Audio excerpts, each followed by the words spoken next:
Hi, I'm Sandy Scott and work with Odyssey Travel and help develop travel programs, including this one, Roaming Rural Britain.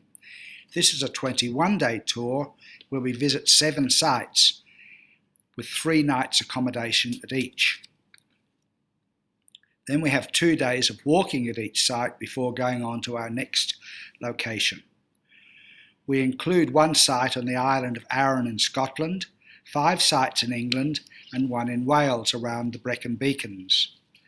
The programme begins and ends in London. At each site we use a local guide to lead the walks and to interpret the landscapes for the group. Most of the walks follow the major walking routes which run right throughout Britain. We begin, for example, in the North Downs Way in Kent, passing through woods, orchards and agricultural lands on our walk into Canterbury.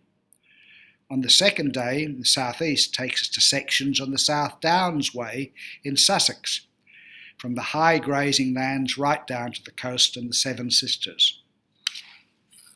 In Cornwall, we have accommodation near Truro, allowing easy access to the southwest coastal track at Tintagel, locations near Foy and the Bodmin Moor.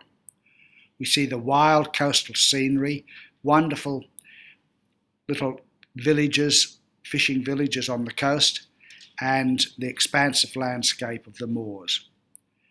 Our day's travel to Wales allows for time in Bath as we move north to accommodation near the Brecon Beacons. On one of the walks here is a challenging walk up to the top of the Brecons, and another follows, a nice flat walk, follows a coastal path. In the Lake District we stay near Keswick, and our guide leads us on a hill walk for 1 day and then another one around the Rydell waters on the next.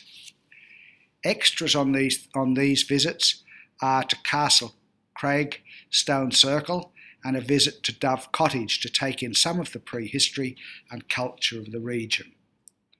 We take a ferry across to Arran, as mentioned earlier, and have walks around Brodick and 2 days walking in the most delightful spots of this small island. Back in England, we stay in Durham, allowing for walks on Hadrian's Wall and on the Cleveland Way to explore some of the areas where James Cook would have wandered in his young days.